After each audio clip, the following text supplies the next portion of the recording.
mahogany.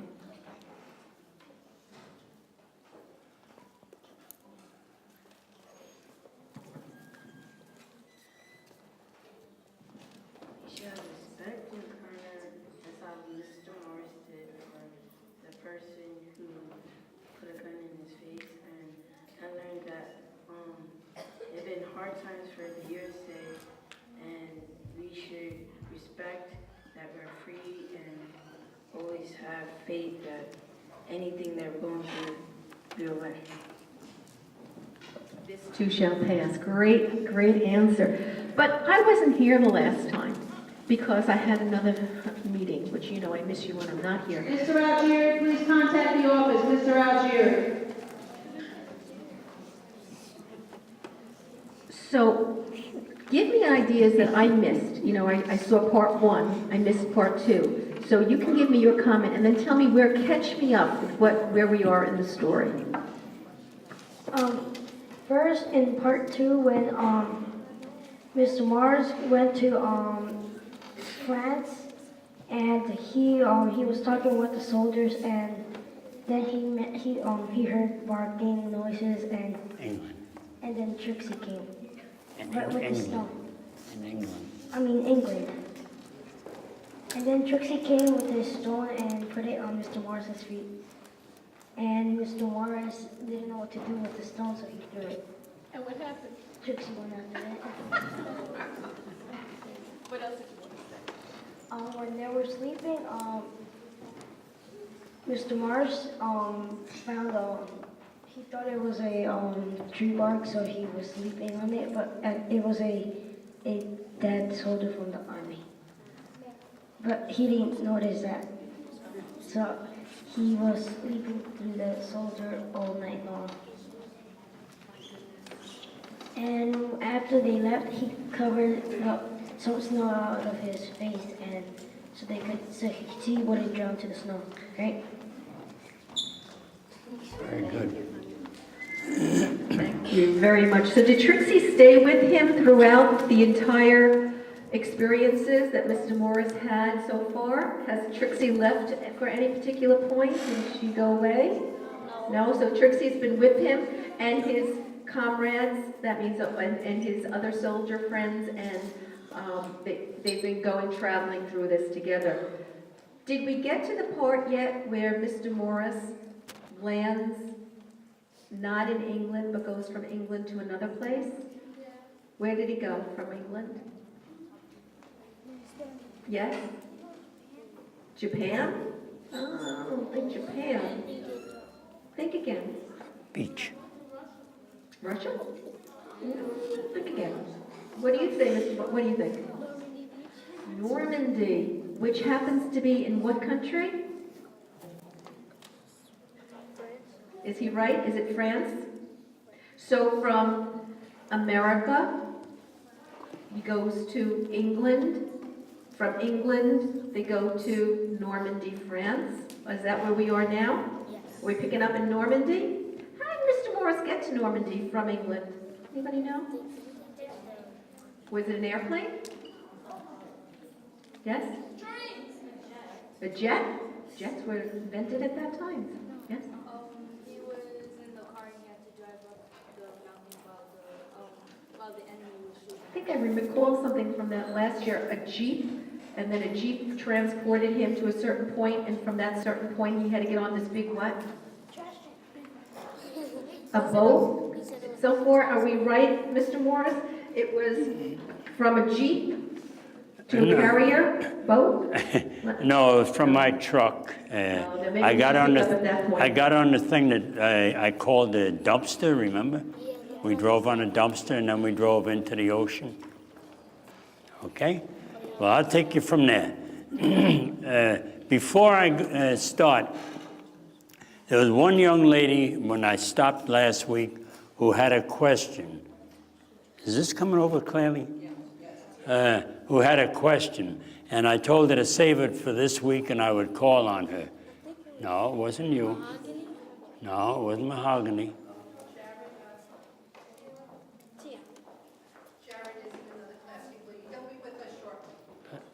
She'll be with us shortly?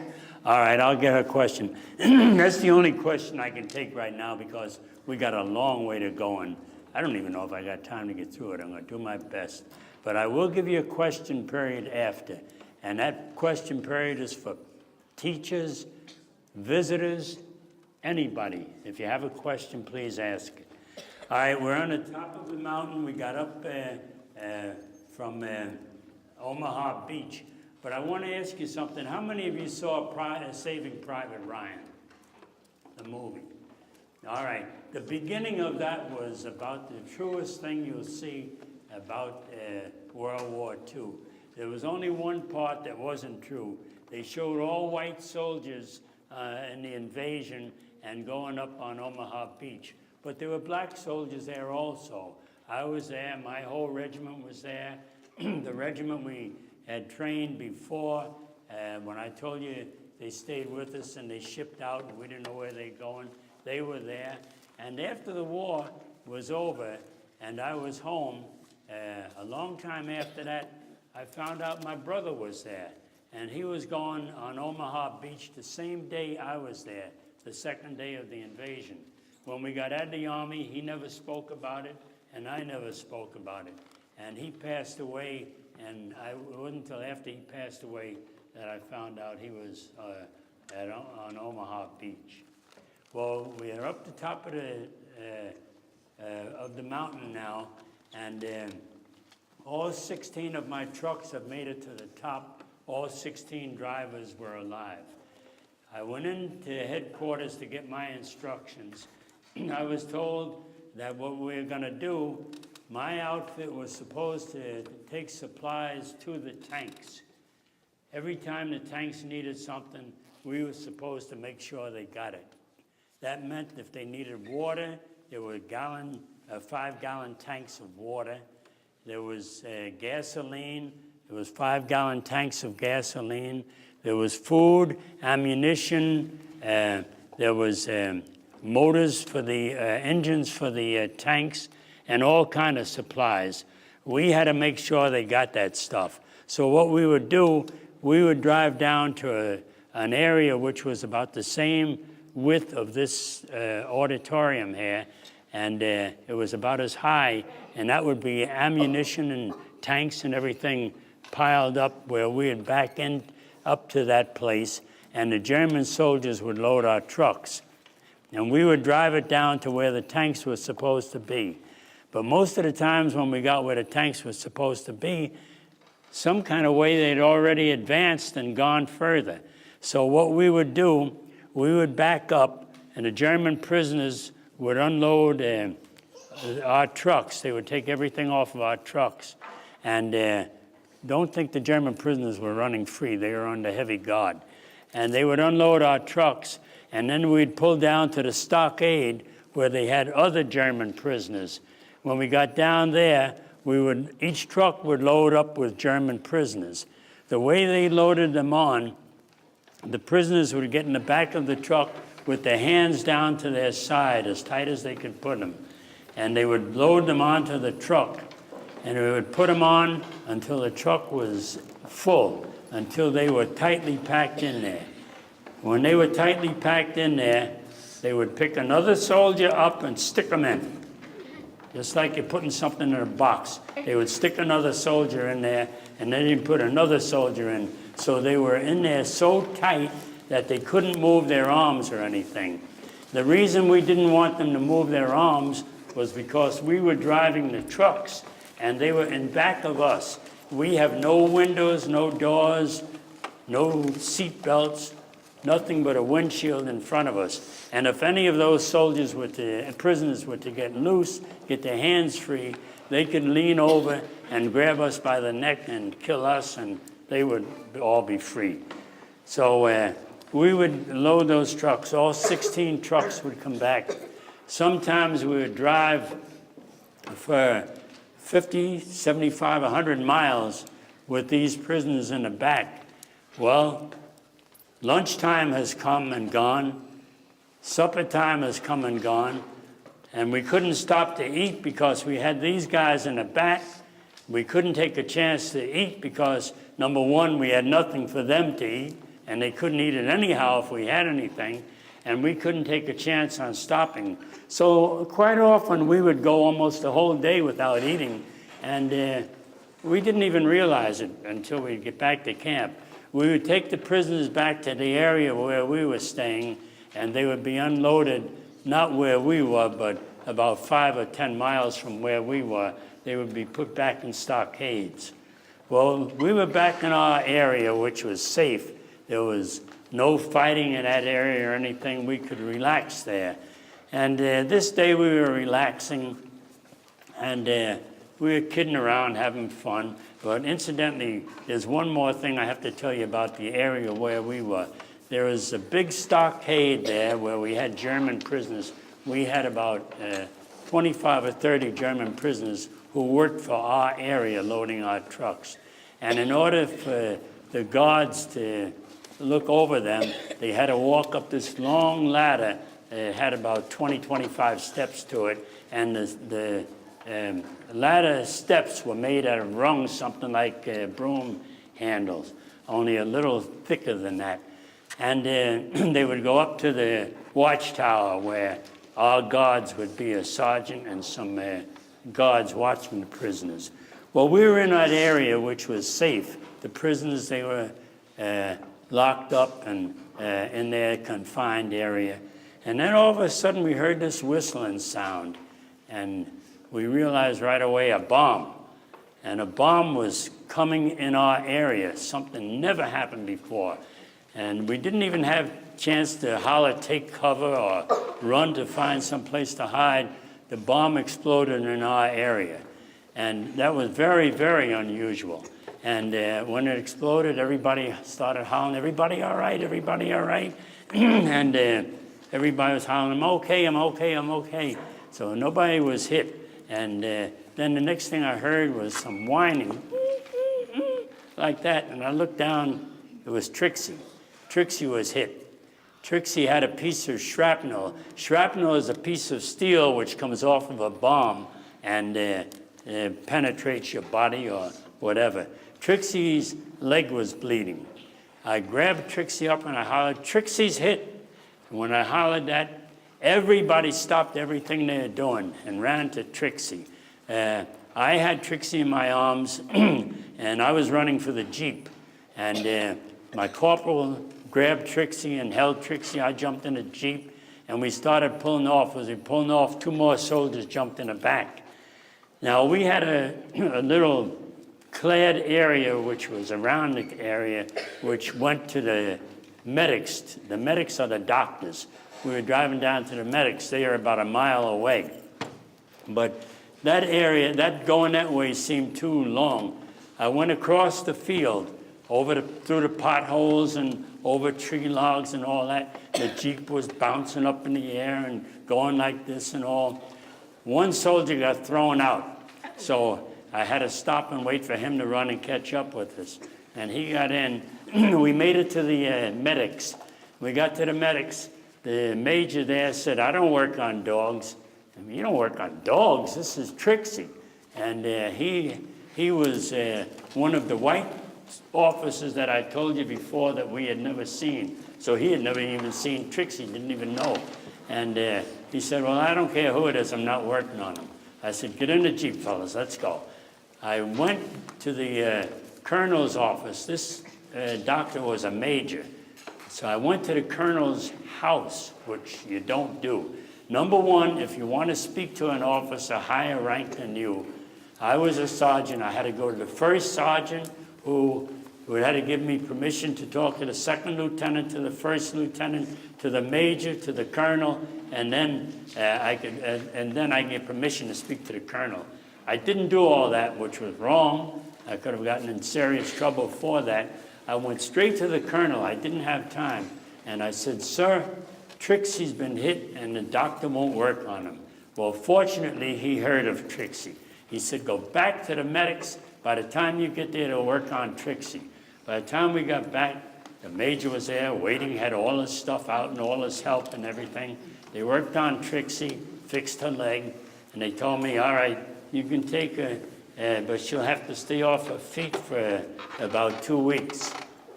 Okay, fine. He gave me some pills to give Trixie.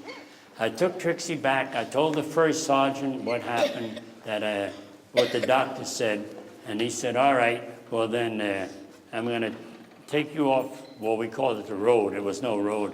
I'm going to take you off the road for 2 weeks, and you'll become prison guard. So I was the prison guard for 2 weeks while Trixie was recuperating.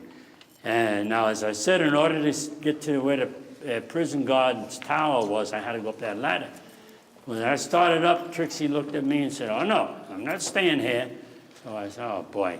So I had my rifle over my shoulder, my gas mask on, and my pistol strapped to me, and now I had to carry Trixie up those long steps. So I did that for about 3 days, and I said, hey Trix, this is not gonna work. You gotta learn how to do this. So I took Trixie out, I took her up the steps, taught her how to go up a couple of steps. She did 3 steps, and she was tired. Well, she had a bad leg anyhow. 3, and she was tired. So we took her up those 3 steps. The next day, we went 3 more steps. After about a week or so, Trixie could do all 20 steps. She would stop a while after she did some, and she went up all 20 steps. And every time I'd look around, when we were in the area, wondering where Trixie was, I'd see her going up the steps by herself, going to see the sergeant and the guards who were in the tower. Trixie recovered, and we went back on the road. And we had many missions where we went out, and when we get where we're going, the tanks had gone. So this time, we were making a run, and this man came out. He was a captain, rather. He had his bars on his shoulder. He was a captain. And I had never seen him before. As I told you, when we were in Georgia, we never saw the captain. And when we were overseas, we never saw him. And this guy came out and he said, Sergeant, I'm taking over the convoy today. You can take your truck to the back. And I said, well, sir, who are you? He said, I'm your captain. And I said to myself, oh boy. So he didn't introduce himself, so I didn't care. I went in the back. We drove about a half a mile, and then he sent his corporal back to me and told me to bring my truck up front. I drove up front, and he says, all right, you can take over from here, Sergeant. I wanted to say, you're lost, huh? You've never been out here. You don't even know where we're going. We were only about a half a mile from the camp, and he was lost, and we only had about 100 more miles to go.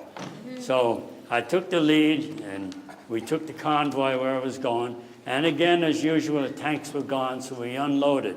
But he said, don't bring back prisoners. So we didn't bring back any prisoners. And we got almost to the camp area, and he said to me, Sergeant, he said, you and the corporal are going on a special mission. And I said, okay. And he told me where we're going. And I said, how many trucks do I take with me? He said, you don't take any. I said, none? And I was surprised because, first of all, you don't send a corporal or a sergeant or both of them out on a mission by themselves.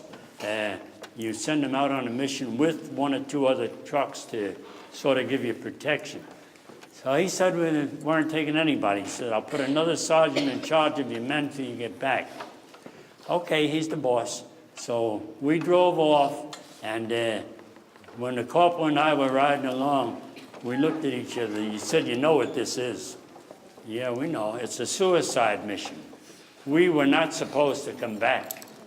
We had so much experience and all that we were a threat to the captain and all of his crew. And he was trying to send us someplace where we wouldn't return.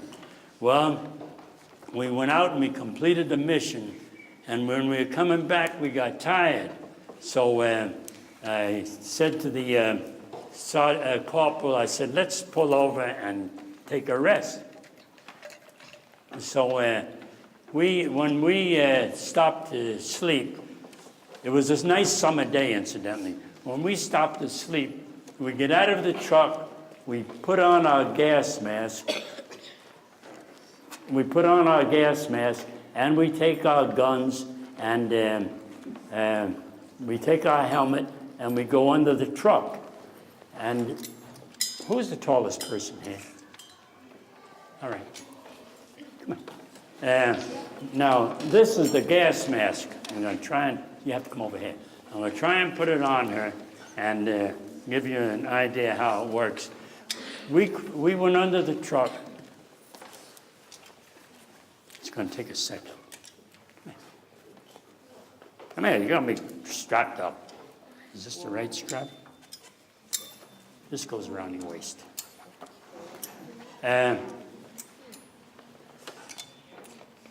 It's going to be hanging off you because just snap.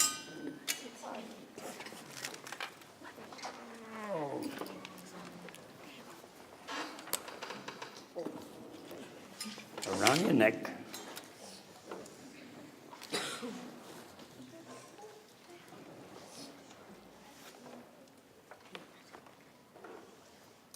Pull it hard. Okay, and we take our gas mask with us. Now our gas mask, you want to take your glasses off? You want to take your glasses off? Excuse the interruption, will Ms. Summerlin please contact the main office? Thank you. This is the gas mask. Well, bring your head down here. Your hair is not going to look the same. Just get your head. Can you pull this over your head? The straps, can you pull them back over your head? What do you mean, oh my God? Put it down on your chin. Can you breathe? Can you breathe? Turn around so they can all see. That's the gas mask you use. The oxygen comes on automatically.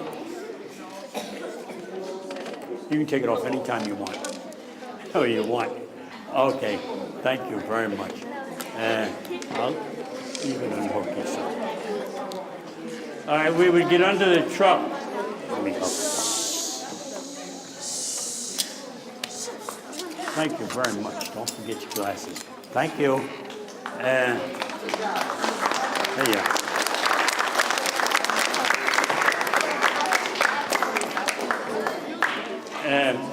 We would get underneath the truck with the gas mask, a rifle, and a helmet on, and everything, and we'd go to sleep. Well, we did that this day. It was nice temperature out. It was a nice summer day, and we were doing fine. Then all of a sudden, Trixie started growling, and Trixie never ever barked when there was trouble.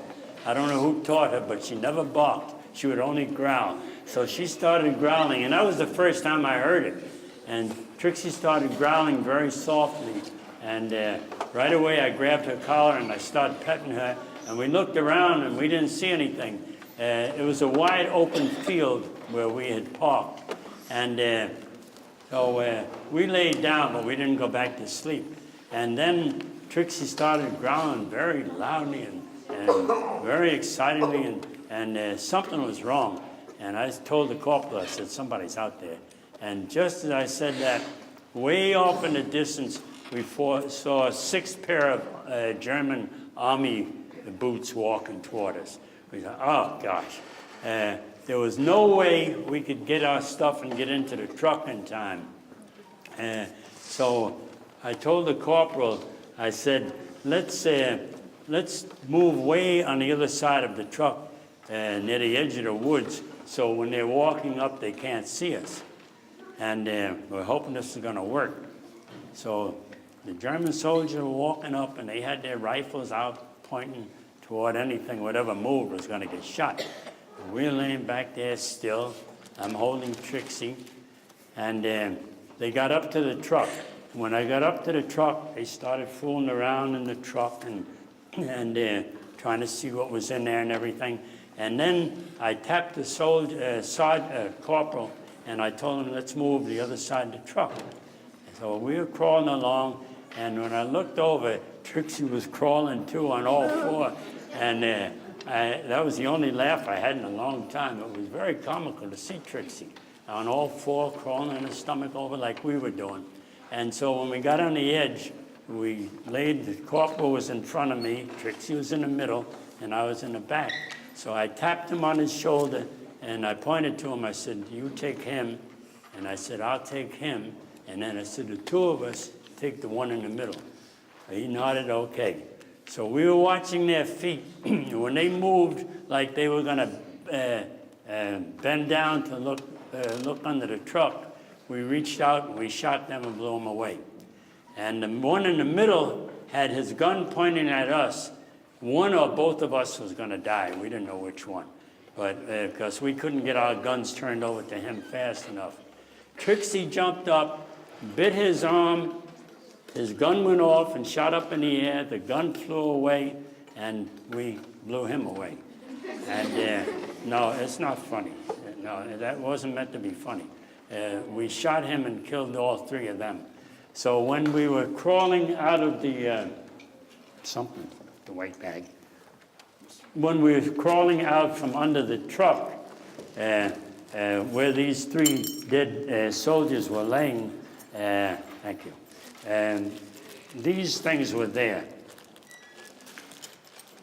This is the German flag, one of the flags that one of the German soldiers had dropped. I'll pass this around to you.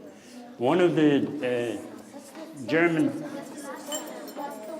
That's the star that means that all... That's right. That's right. This was against the Jewish people and everybody else. I'm going to give this to you. You can pass it around, then we'll pass it around to the road there. And then also, there was a belt laying there. It wasn't from those soldiers, but it was another belt from one of the German soldiers. So when crawling on my knees to get up, I just grabbed those things and picked them up and brought them with me, threw them in the truck. And so when we shot those three soldiers and killed them, we jumped in a truck and took off. But our big question was, did they cross over into American lines, or were we on the German side? Students, this is just a reminder that tomorrow the candy sale money and the forms are due back to school. Tomorrow is the deadline for the candy sale. Thank you. And we had no idea whether we were in German territory or in American. Now, one thing, in American territory, we had one thing going for us. There were no road signs or no lights telling us where to go or anything like that. We had a red ball painted on a rock, or a red ball painted on a tank that was destroyed, or a truck that was destroyed, or an old building. And that was our road map. We had to look for a red ball. And I'll get your question there. And we had to look for a red ball. And that was the only directions that we had. And we're flying along, well, let me say flying along, because there's no road, we're running through the woods. But we're going as fast as we could, and hoping and praying that we'd run across the red ball. And after a while, we did find the red ball painted on an old building or something there. And we were so happy, and then we slowed down. Well, we got back to the camp area, and when we got back to the camp, we made a full report about what had happened and all. And of course, I'm quite sure that captain was not happy to see us return, but we did. Well, then we went on, and I'm trying to see, there's so many things I got to hit. I'm trying to make sure I don't miss one. We went to the next section, pass that down. We had another convoy where the orders were coming through that our tanks needed ammunition. So they loaded all trucks with ammunition. We're getting ready to move it out. Then it came back, they changed it. They didn't want ammunition, they needed gasoline, and they needed food and something else. And the order kept changing. And the prisoners kept loading the trucks and unloading them and all. And finally it got so that even the prisoners were tired. So I asked permission to go in and speak to the captain. And the sergeant gave me permission. So I went in, I said, sir,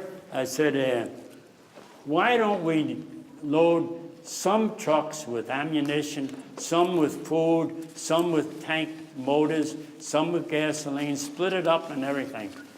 He told me, Sergeant, if I wanted your advice, I would send for you. He says, I am giving the orders. Dismissed.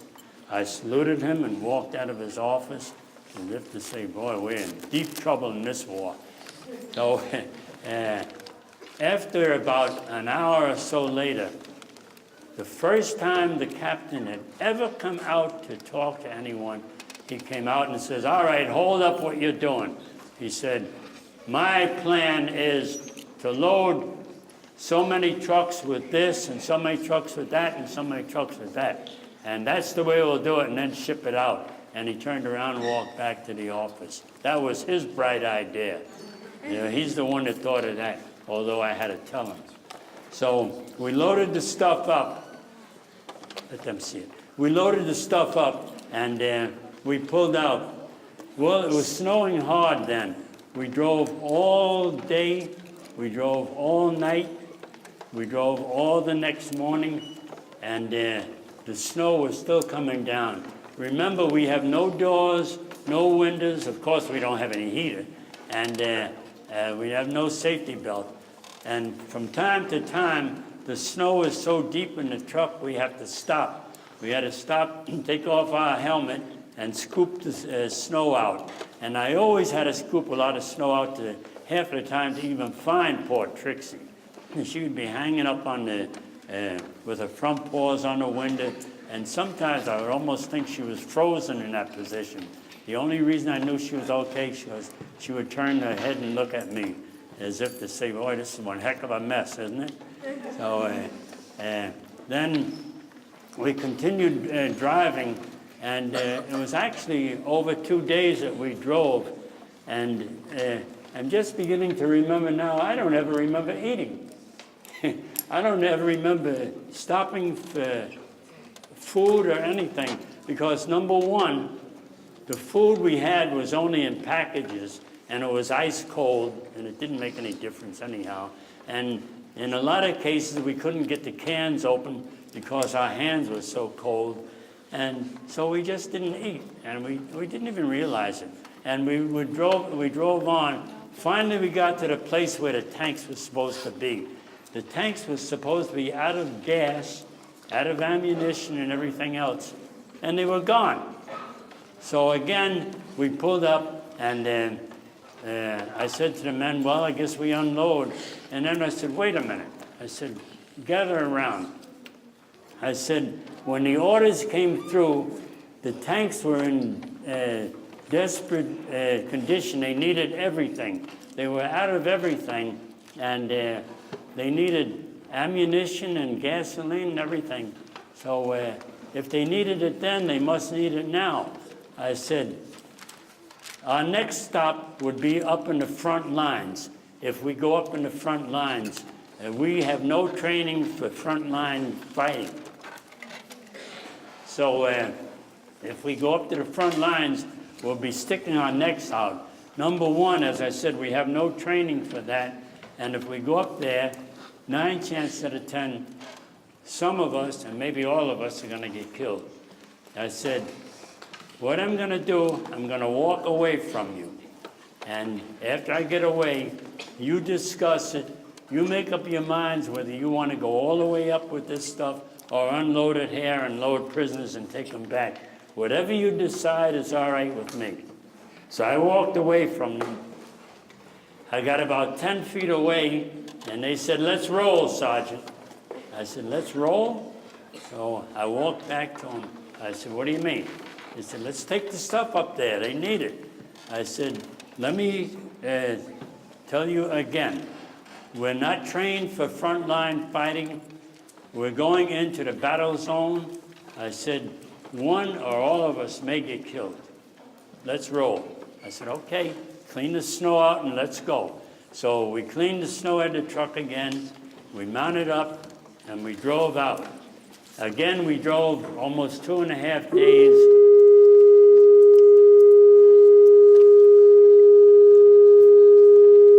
And when we completed the run, we could start seeing bombs flying, and we could smell the gunfire and everything, and we could hear it and all. And we drove up, and we finally got to the area where the tanks were.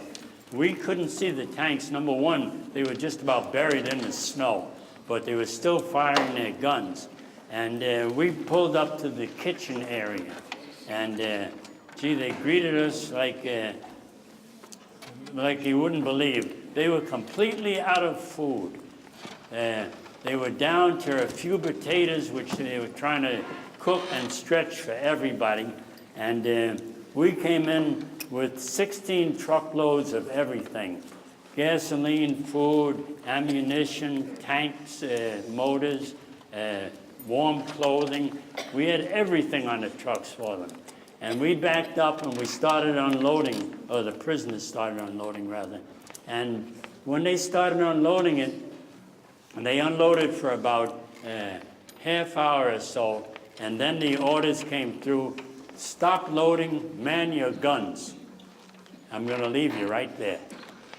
I'll come back to that point, okay? And now we do question by me. You had your hand up a long time ago. When you said that you had to make like the red balls on the... No, you misunderstood me. We didn't make the red balls. The red balls were already painted on trees and tanks and destroyed houses and like that. That was our roadmap. That had already been done by engineers and all like that, I believe. Teachers, you're going to have to help me pick these students out, okay? Go ahead. Go ahead. Yeah. What about it? Did I use the gas mask?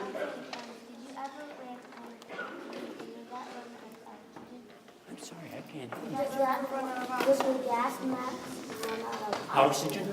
Did the gas mask run out of oxygen? No. Fortunately, we never used the gas mask.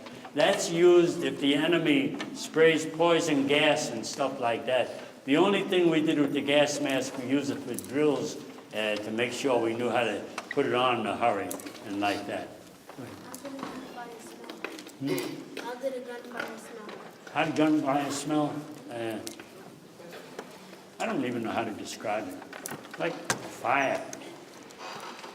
Go ahead. Did you ever think of counting some of those German soldiers after you guys? Because they came in the same direction you came from. Did we think the captain sent them? No. No. The captain didn't have any control over the German soldiers. And that was just an accident that they came. Go ahead. Hello? Speak up. If the gun, You gotta speak louder. if the gun smoke was there, would you put your gas mask on? Did you put your gas mask on For the gun smoke? For the gun smoke? No, no. Yes. I'd like to go back to something you said in the third minute about being segregated. And I'd like the children to know more, were the regiment segregated? And when you were fighting, were you still segregated or did you fight side by side? Okay, hey gang. Shh. Hold the belt. Hold the belt. No, when I said the regiment was segregated, that meant all black soldiers were together and all white soldiers were together. And even when we did our training in Georgia, it was an all-black regiment, and when we got over into Europe, it was still an all-black regiment. The white soldiers were still segregated from us, and I don't know whether they integrated any of the regiments later on, but ours remained the same, and all those that were overseas remained the same. It was too late to mix us up then because there would be too much confusion about who people were and all like that. Okay? All right. Questions? No questions?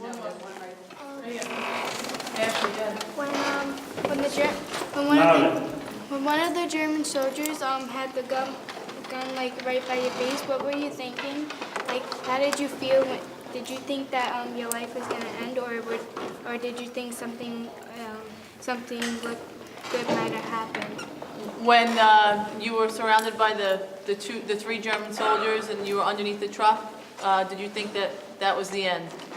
Oh yes, when I first saw the German soldiers, I said my usual prayer, "Dear God, please don't let me get shot and get killed over here where nobody knows me, and please don't let me become a prisoner of war of this vicious army." I said that prayer many, many times. When we saw those German soldiers, I was plenty scared.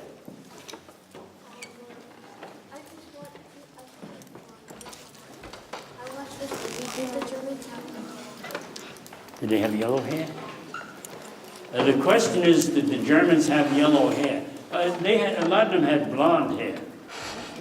Yeah, is that what you meant? A lot of them had blonde hair, yes. As a matter of fact, the kid that we blew away, a former kid who was my age, he had blonde hair. I'll tell you about him later on. Go ahead. Did you ever think that Trixie came from like another army group because she knew how to like crawl on the ground and do all those things? That's a good question. Did I ever think Trixie came from another army group? I often thought about that. I wondered where Trixie got so much training to not to bark when there was enemy around, and when I said get in the Jeep, she jumped right in the back of the Jeep and sat up and all. I often wondered where she got her training, and maybe she did belong to someone else before that.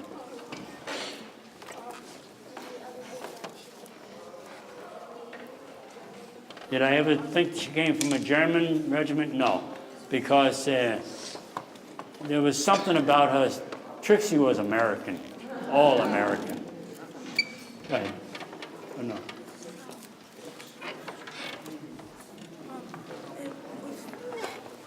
One of the German soldiers shot this part right here. Would this explode? If one of the German soldiers shot my gas mask, would the tank explode? I haven't the slightest idea. Thanks a lot. I never gave it a thought. I'm glad I'm home. No, I never thought about that. Okay, I'm going to move on. I just wanted to know, do you want this young man to point out where you are at this point on any of the maps? If you want to. Where are you at this point? You're in... At this point, we're getting ready to go to Antwerp in Belgium, on the Belgian border. Well,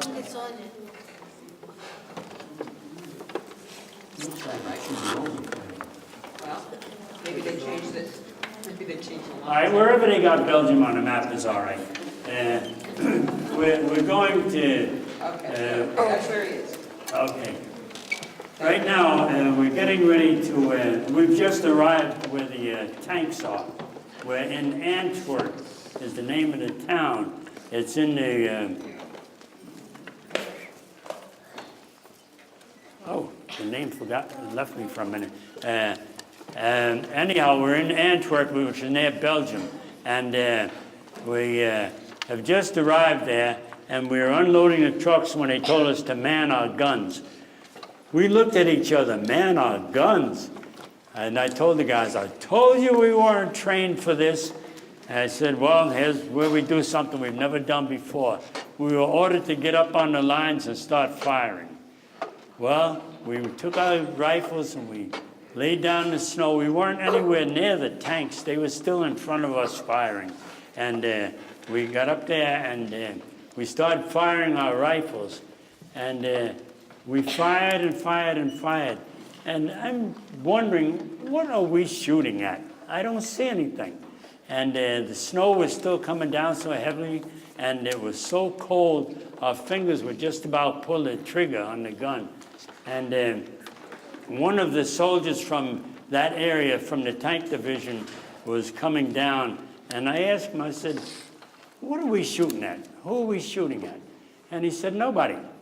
I said, well, why are we shooting? He said, well, here's the trick of the game.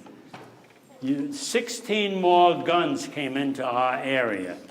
And when we have those 16 guns firing, To the enemy, it sounds like we got a whole lot of reinforcements. To them, it sounds like 40 or 50 more troops have been added to us. And that's why you're firing. Along with our guns firing and the extra ones, it sounds like we got a lot of extra help. Well, we laid there in the snow for 2 days firing our guns, just firing them. After a while, we got real fancy. We laid on our backs and started firing up in the air. We were getting real classy. And then the orders came down, as you were.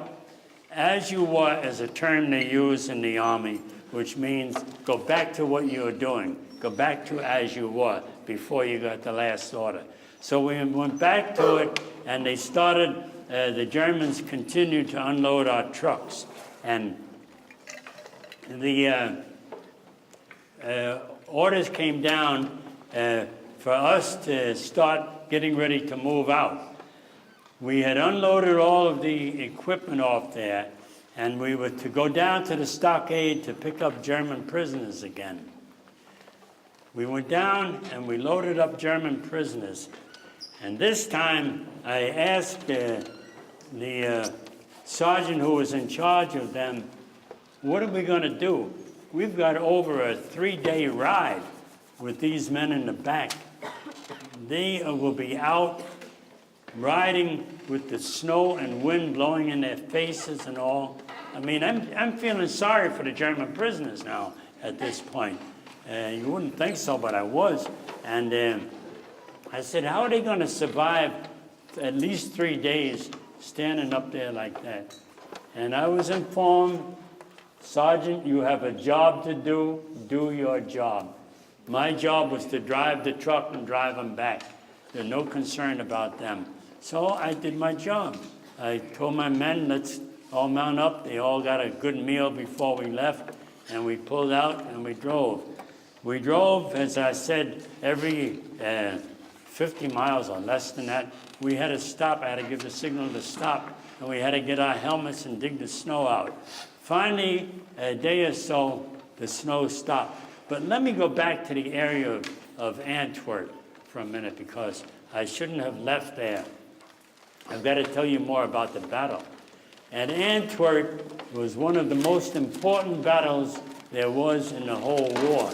And the American lines, the American front lines, ran like that for 85 miles.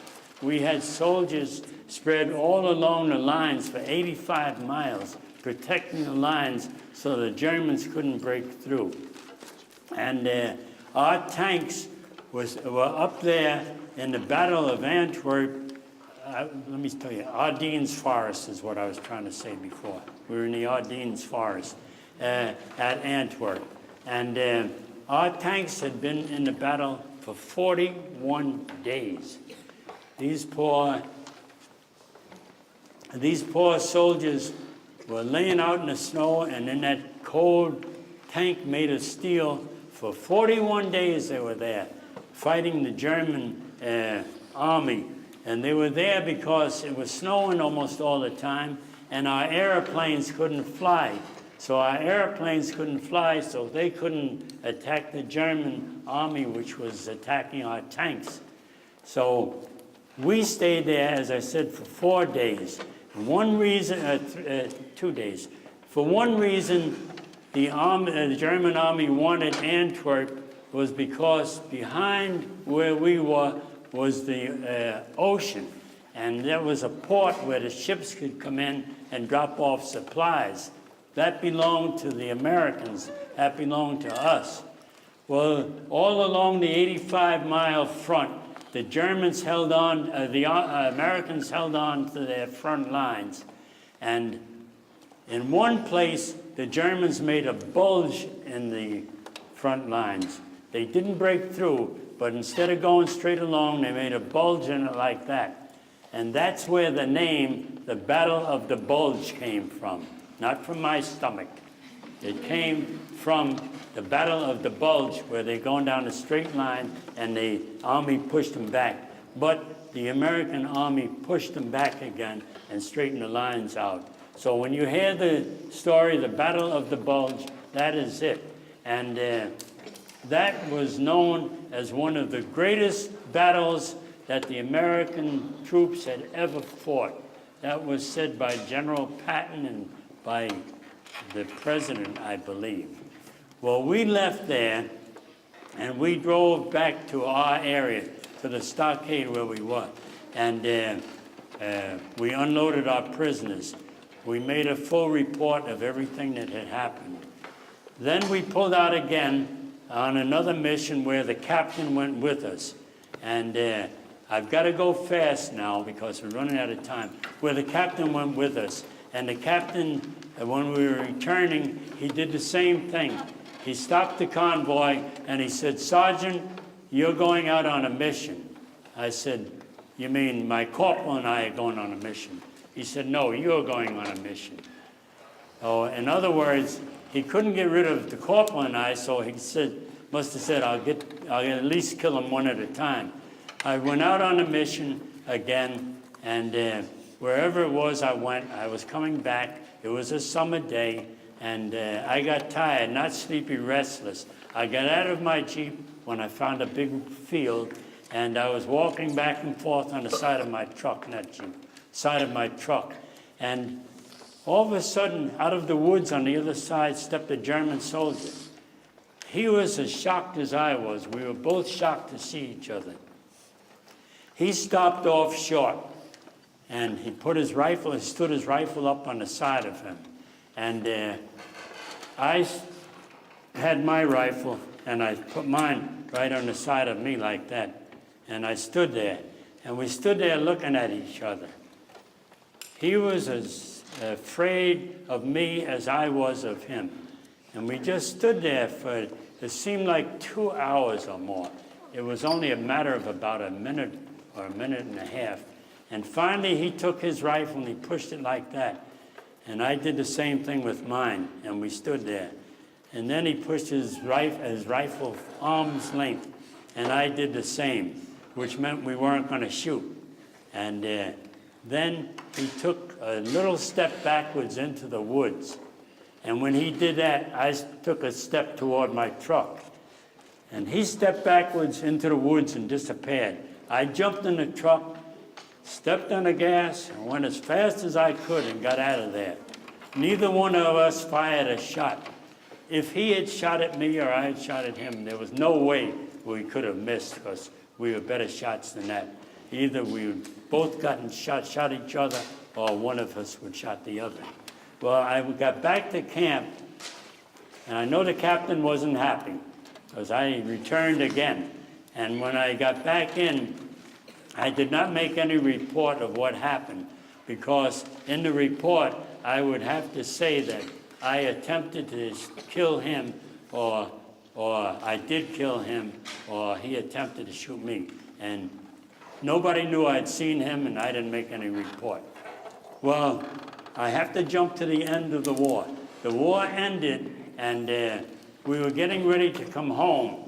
And we were at the ship, all ready to go. Trixie was with me, all the soldiers. We had our duffel bags on the back, no rifles. The rifles were turned in, and our helmets were turned in. We had our uniform on and our duffel bag. And then one of the soldiers said to me, "Hey, Sergeant, they're not going to let Trixie get on the boat, on the ship." And I said, "What?" He said, "No." And then some of the other soldiers said, "That's right. You can't take a dog home from the war." And I said, "What?" And then we had a big problem. I said, "Well, I'll tell you one thing. If Trixie don't go home from the war, I don't go home from the war. I'm not leaving Trixie." I said, "So I may become a citizen of the country over here. I'm not leaving Trixie." So we're standing out there trying to figure out what are we going to do. And then I got a bright idea. I took my duffel bag. I dumped all my stuff out of the duffel bag. I said, "Oh, the heck with it. I wasn't taking nothing back." And I put Trixie in the duffel bag. And I said, that's the way we'll get Trixie back. Well, these other soldiers The other soldiers took all my stuff and split it all up, loaded my stuff in their bags and all. And I put Trixie in a duffel bag.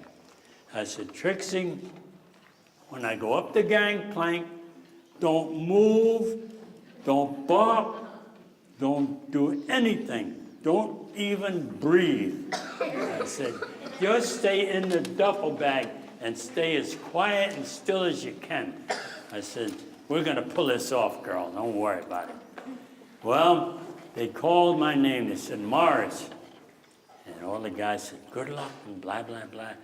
And I walked up the gangplank just as big and brave and bold as could be.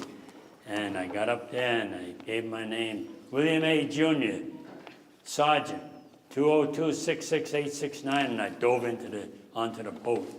And when I got in, they said, your quarters are over there. So I went to my area and all, opened the bag and said, Trixie, we made it. I said, Trixie. Trixie jumped up with a tail wagging, and I thought a big smile on her face. It looked like it. Trixie was so happy. I said, but we still got one more part to do. You got to stay in here until we get out in the ocean. I said, because we can't have them taking you off the ship. So Trixie stayed in the room there for a couple of days till the ship went out in the ocean. And once it got out in the ocean, after 2 days, I said, Trixie, go. We're safe. Trixie ran all over the ship. All the sailors fell in love with her, and all of the soldiers knew her and everything. And Trixie was free.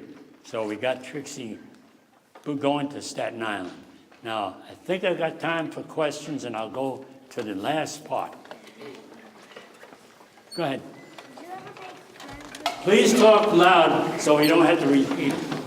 Did you ever make friends with one of the German prisoners? Did you make friends with one of the German prisoners? Yes. I made friends with a few of the German prisoners that we had back in our area.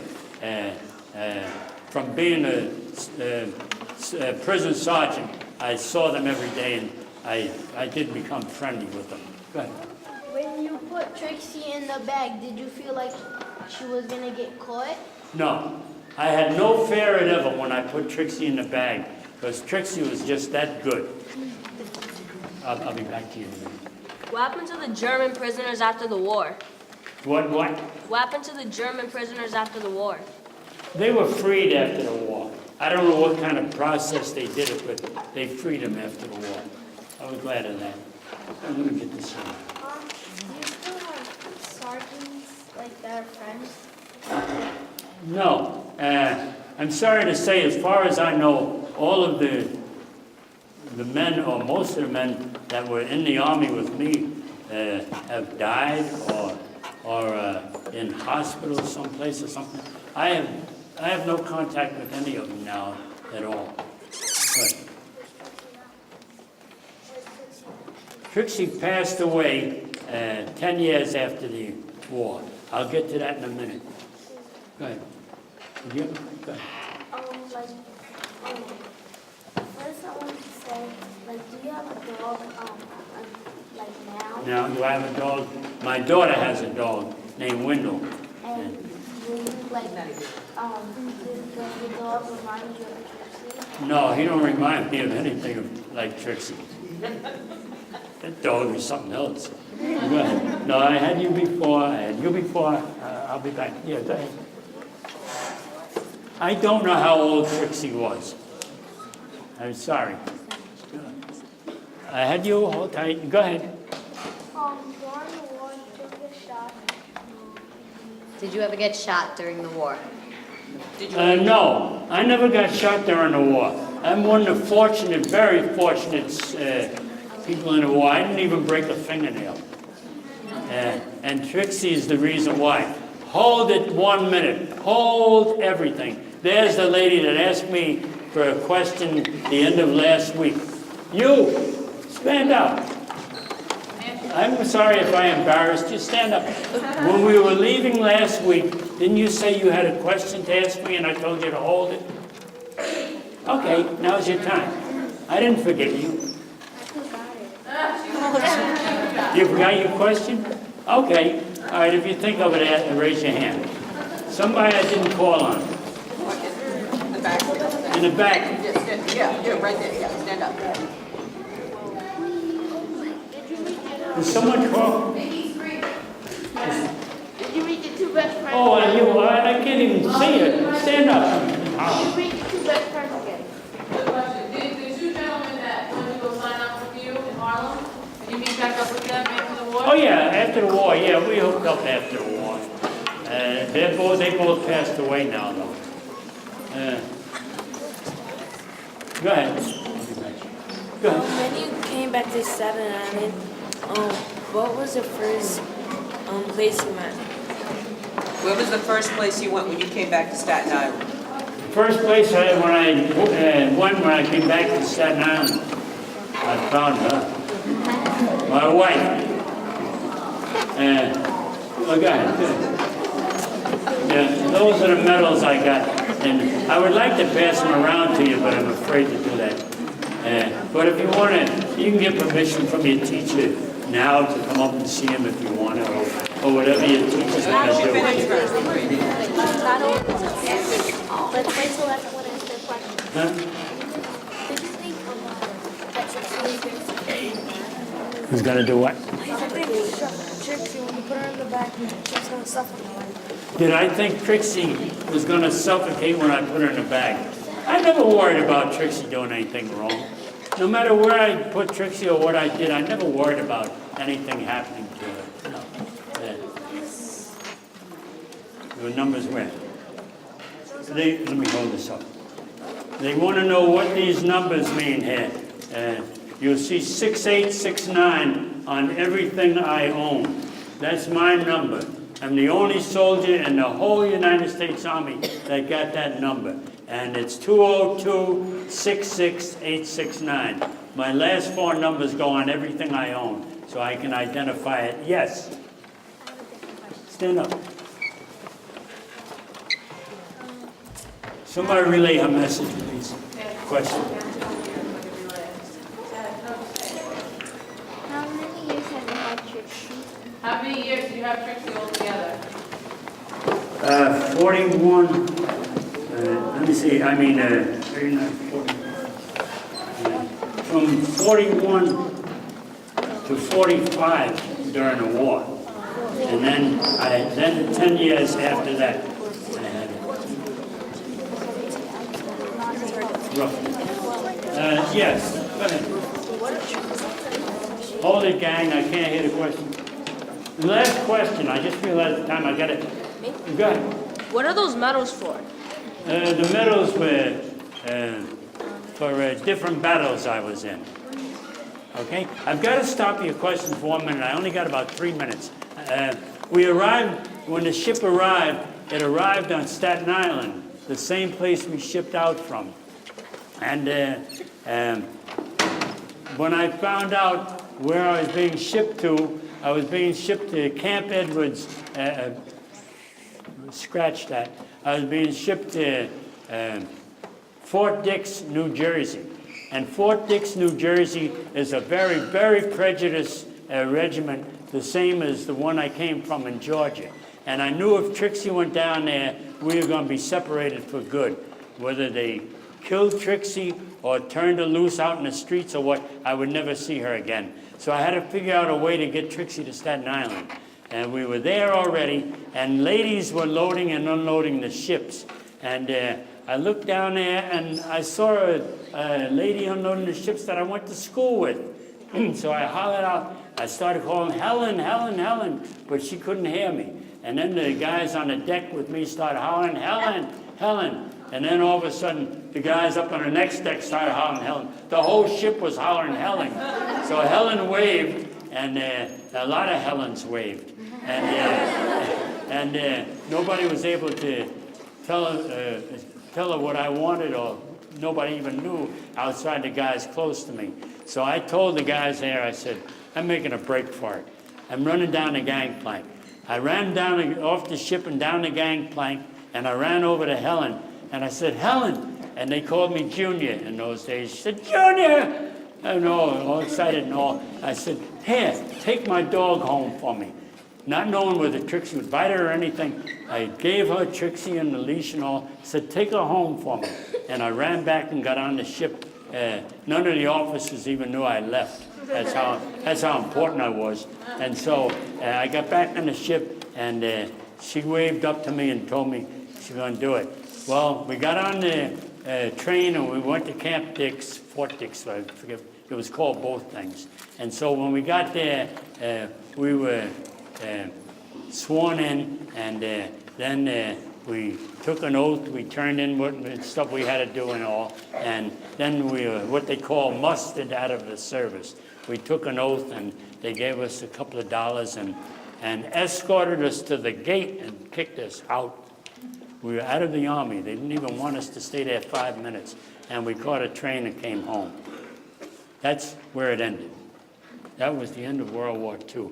I would go further and deeper into things, but we're out of time. I do have time for a couple of questions. Go. You know, like, did you like hug, like, did you guys get to like hug the people that you were in Springfield? The enemy? No, the ones, the other soldiers. Did we get a chance to hug and say goodbye? Not really. We just said so long, goodbye, and all like that. Go. The other countries that were allies, did you make friends with any of them? I never met any of the other soldiers from that, or any of our allies. I never met any of them. I know where Fort Dix is. You know where Fort Dix is? Yeah, I went to a tournament to play soccer, and I met some of the soldiers that were there. They were nice. We took some pictures. Well, I think they're a better grade now of soldiers. Go ahead. Now that I don't go for did some of the soldiers still stay friends? Did I still stay friends with some of the soldiers from World War II? Yes. We went out and we had a big dinner and everything like that with their wives and their girlfriends and all. Yes, I stayed friends with them. Go ahead. Huh?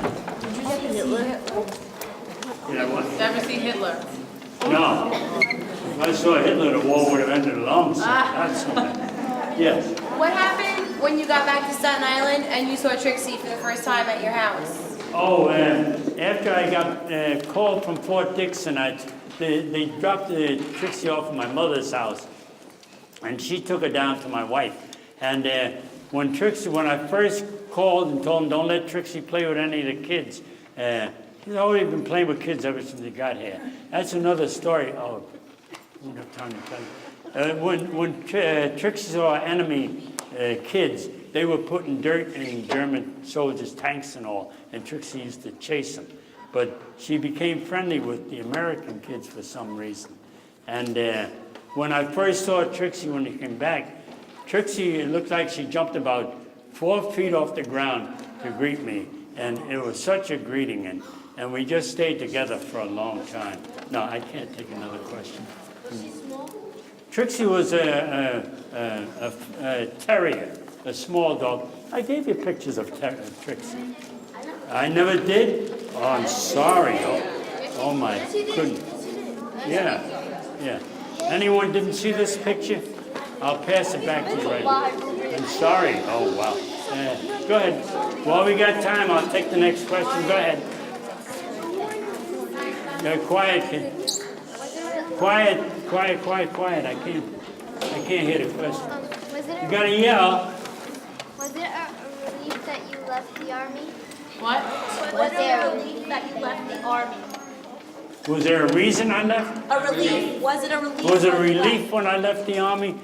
Yes, I was very glad to get out. I had put in from 1939 to 1945, and I only went in for 1 year. And they kind of stretched the year a little bit. But yes, I was glad to get out, and I do not want to go back. Yes? During the war, some of the soldiers, did they want to quit when they saw them? They had unpacked these When?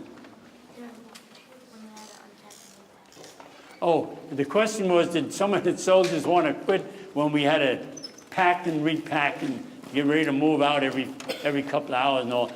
No, it got so we got used to it. I mean, it was just something we did all the time. This is a sample dog tag. what dog tags look like. They go around the soldier's neck. It has his name, it has his serial number on it, and I think that's all. Oh, go ahead.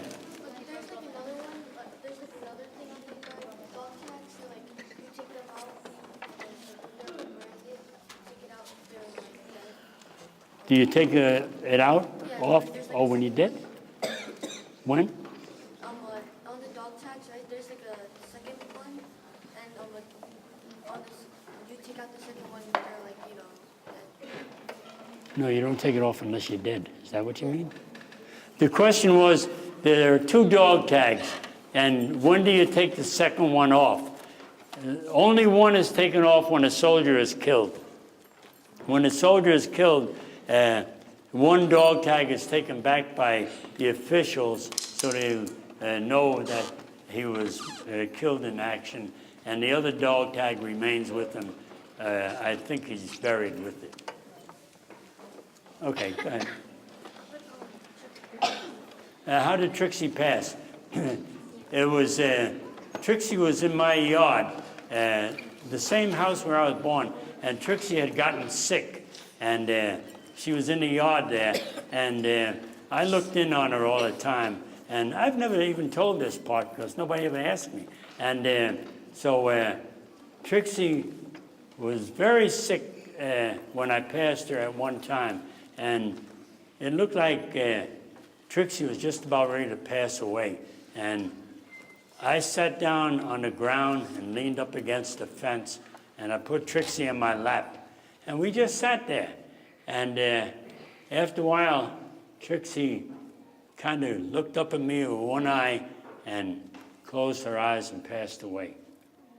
And I sat there for about, maybe 2 hours or more. I just sat there with Trixie on my lap. And there was a man who worked for, my father had a big moving business. There was a man who worked for the business, and he had seen what was happening. And so after a while, he came up to me and he said, I think you have to bury him now. And he took Trixie out of off my lap, and we walked up in my backyard, something you've never asked me. We walked up in my backyard, in the same yard where I was born, and we dug a real deep hole there and buried Trixie in that backyard there. You never asked me, that's why I didn't tell you. That's my daughter back there, that's my daughter over there. And they never asked me where Trixie was buried, but that's where Trixie was buried. And I never told it because someone might say, well, gee, let's dig Trixie up and do this and do that and all. And that's where. Oh, I visited a lot of times. I visit sometimes now, and nobody even knows what I'm up there for. How old is Trixie? I don't know how old Trixie was when she died. Yes. Listening to you, I'm wondering, how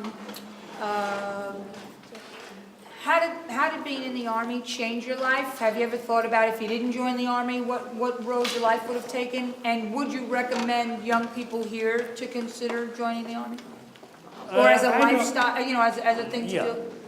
I really don't know how it changed my life. Well, because I was pretty well disciplined before I went in. I had strict parents, and my father and I were real tight buddies. My mother was a disciplinarian. My mother, I think when I was born, there was a bush, and let me put it this way, there was a bush in my backyard as you walk out the kitchen door. This bush had switches on it.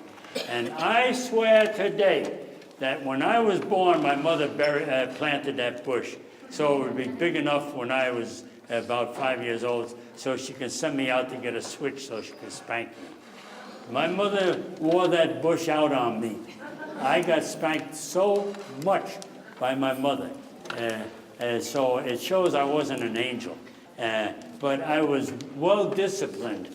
I didn't do things that were wrong. I knew how far to go. I knew how to respect people and everything like that. And in those days, if we did something wrong down the street, Mrs. Jones would tell Mrs. Smith, and Mrs. Smith would tell your mother. And Mrs. Jones would spank you and send you to Mrs. Smith, who would spank you, and then you'd get home and get spanked. And in those days, you were watched by everybody. And would I recommend the Army for anybody? No. I would not recommend any form of military for any of you, not right now. Maybe later on when things get straightened out, but right now the soldiers are over there. We had over a year of training, and now they're getting something like a few months of training. We had good equipment, they don't. I would not recommend it now for anyone. Yes. Loud. Did you expect to join the Army, or did you have other plans? No, I didn't expect to go in. Remember way back in the beginning, I said that they were getting ready to draft 17 and 18-year-olds, and I talked to my buddies and we joined to do the year and get it over with. Go ahead. How would my life be if I never joined the Army? Basically, I think it would be about the same. Oh yeah, I wouldn't have had Trixie. Thanks, my daughter just reminded me. But I would have had the same wife, because I went with her when we were little kids. We were going together. We met when we were before teenage. We were 12 or 13 when I first met her, and she wouldn't let me loose. I tried to go with other girls and all, but she just wouldn't turn me loose. So, go ahead.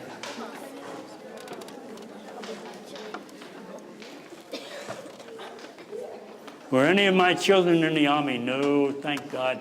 I had 2 sons, and they were just of the age where they didn't have to go in, and my daughters didn't have to go in, and none of them wanted to go in. I don't know how much time I have. I'm way over time, but it's all right with me if it's all right with you. You gotta go? Oh, you don't have to go. Well, questions? Would I do what? Autograph. Holy cow. This is a new one. Any questions? Yes, you have a question? Hold it, hold it. Did I have a brother? That was in the Army? Yes. I had a brother who was in the Army, and I didn't even know at the time, I didn't even know the time that he was in the Army with me then. Yes, next question.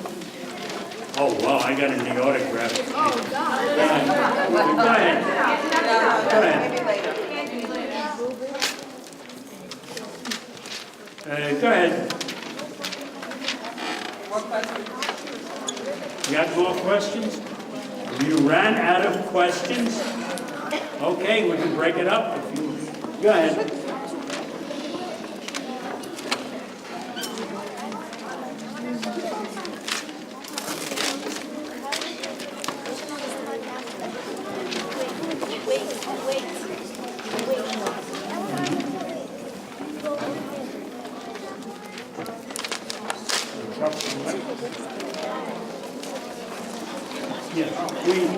When the question was, when I was in the Army and had trucks, did I drive the trucks?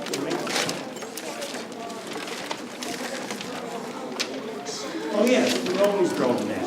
Yeah. Go ahead. Next question. Go ahead. The suicide missions that you went on, what did you do on them? Like, were they really hard, or? What's the The question? suicide missions that you went on, were they really hard? No, the suicide mission I went on wasn't hard. It was silly because it was uncalled for. There was no reason for me to go where I went and to do the things I did. It was just something that the captain thought up, and he says, here's a good way to get rid of them. I really honestly think that. He never met me, so I don't know why. Mrs. Sheridan, please contact the main office. Thank you. I don't know why he didn't like me. He never met me. Yes.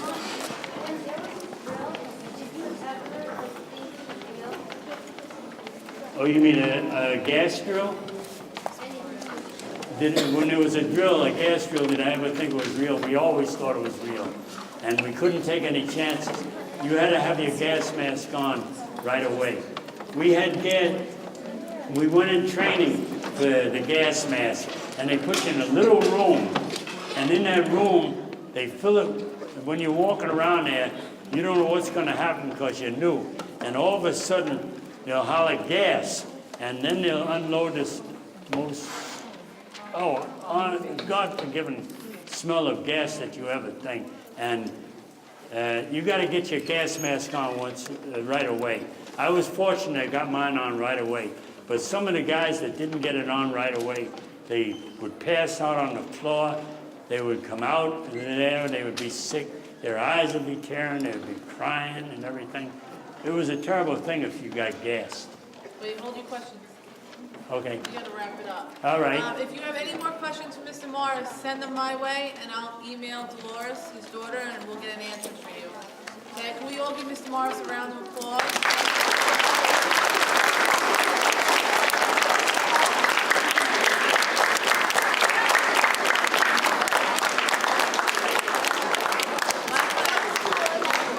Okay, who's thanks?